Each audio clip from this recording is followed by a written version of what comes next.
Hello, everyone from Chelsea Fan TV. I hope we're all doing very, very well.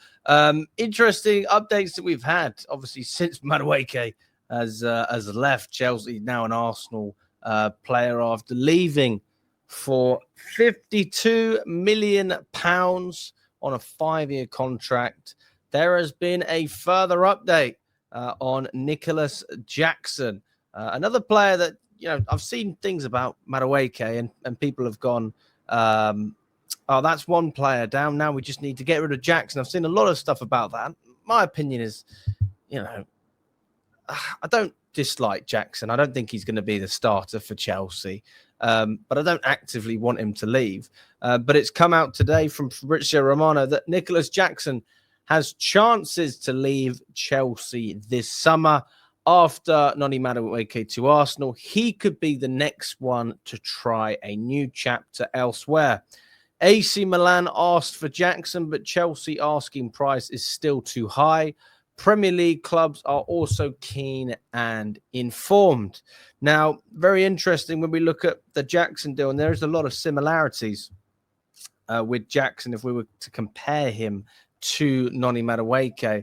The number one factor being the price tag is quite similar. It's, I think, within £5 million, £6 million. I think we spent slightly more on Jackson than what Arsenal, than what we did on Madueke, because Madueke was 29 million. Jackson cost us 35, if I'm not wrong. And obviously Jackson's a striker, Madueke is a winger. Now, for those people who support this idea of offloading Jackson, I mean, here's the situation, okay?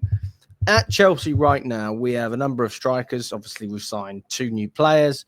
Both of those players I would expect to start over Jackson at this current moment of time. I'd rather Liam Delap started ahead of Jackson. I'd rather João Pedro started ahead of Nicolas Jackson as well. So that's how I feel about both of those players. It's not because I think Jackson's a really bad player. I just don't think that he's capable of being a starter for Chelsea. So I honestly do think that if he is going to remain a part of this Chelsea squad, it's going to be as a squad player. He is going to have a totally different role this coming season based on what he's had over the past 2 years when we didn't have a striker before.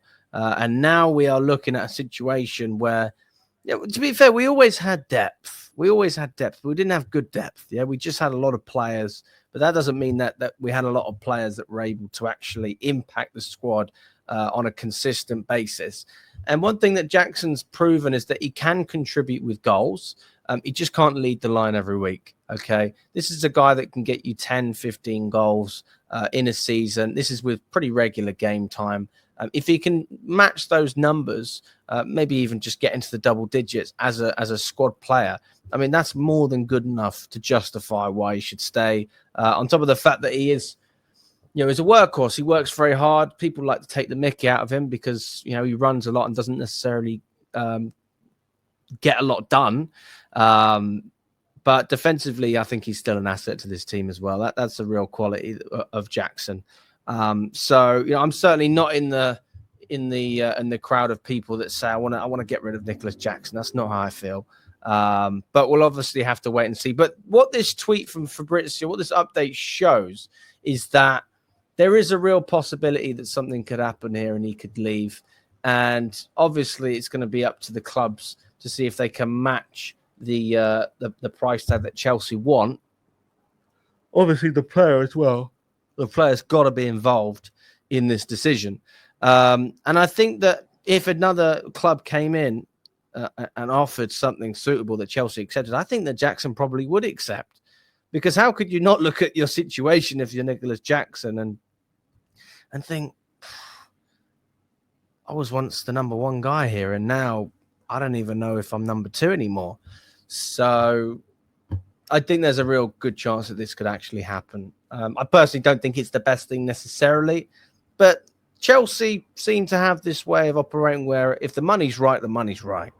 And that's great when it's not our best players. So as long as it's not Caicedo, Enzo Fernandez, Cucurella, Cole Palmer, all of these guys, there's obviously a few more, then I don't think any Chelsea fans would really complain if Nicolas Jackson was to leave. And if we're looking at a price tag, bearing in mind what we spent on him was about 35 million, I think around the same price tag that we got for Noni Madueke, we would accept for Nicolas Jackson. I would probably argue that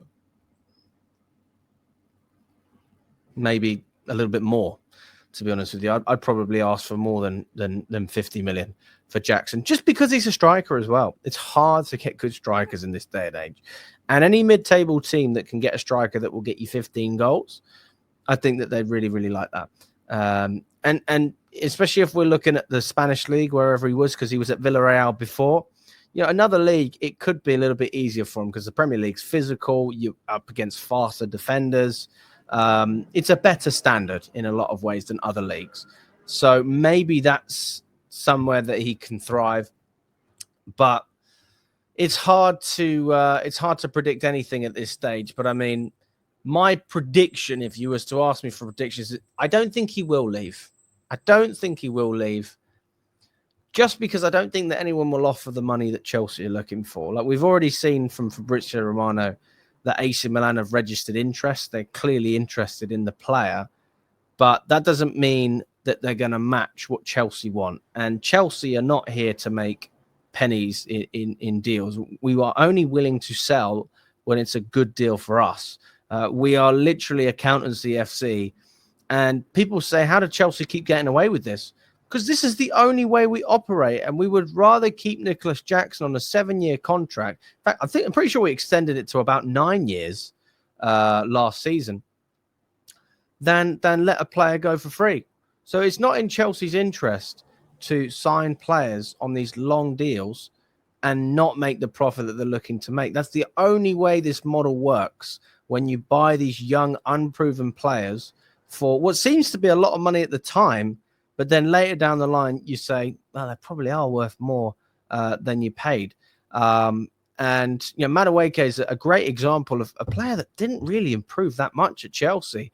But inflation added an extra 20 million on his price tag. So if that's the case with Madueke, then you would have to say that Jackson's worth at least 50 million pounds, which is going to be very off-putting for a lot of teams. But that being said, if people want that type of profile and that type of player, and again, there's not many strikers out there on the market, then they will pay it, because we've seen what Arsenal have done with Madueke, and there will be other teams out there. But I don't see it happening this window. I really don't see it. I think that Jackson will be a rotation player for us. Obviously, Maresca's come out and said that he doesn't see Jackson as a player who can play in multiple positions. He sees him as a player who can only play in one position as a striker, whereas João Pedro, he can see him playing in a number of different areas. I think it's irrelevant at this point, because even if we're looking at wingers, whatever position you want to look at, I don't think Jackson starts in any. I think our wingers are covered. I think our 10s, we've obviously got Palmer there. And if Nkunku stays, he'll probably rotate. And up top, we got so many options. So I don't think Jackson starts anywhere in this Chelsea team, unless we have, injuries. That's the only way he gets involved in this side. A bit like Mark Guiu last season. He would have had so many more minutes when Jackson got injured, but it just happened to be that Mark Guiu got injured at the same time. So, that was unlucky. But Chelsea, we've covered our backsides now, because we've taken into consideration that we're going to have 2 extra games in Europe, because in the Conference League, you only play, 6? Champions League, you play 8 in the league phase. And then we've got to presume that we'll do better in domestic competition, because that was poor this season.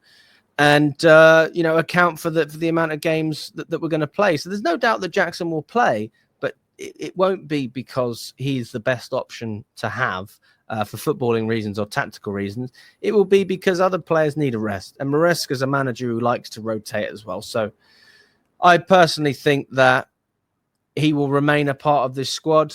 And I hope he can perform as well, because we saw in the Fluminense game that he's feeling the pressure of João Pedro coming in, and obviously Liam Delap as well. He's feeling the pressure, and he's obviously fully aware of the fact that he needs to perform in order to retain his starting place. But we can all agree, you've had 2 years to prove yourself. And I think Jackson's proven himself more than Madueke, which is why I'd sell him for more than 50 million. But that's only if the money's right. He's not a player that we should actively be looking to sell. We should try and keep as much of our squad together at Chelsea, especially if they're on a low wage. It's not exactly breaking the bank, and see what happens. So let me know what you think, guys, if you agree or disagree with what I'm saying. How much would you accept for Nicolas Jackson if a bid was to come in? Is he worth 40? Is he worth 50? Do we go higher than that 60? I personally would go around 55, just because I think he's worth more than Noni Madueke. And if that's your reference point, then I think that you can justify it in that sense. But I don't think anyone's paying that money anytime soon. So let me know what you think, guys. All the best, and we will catch up very, very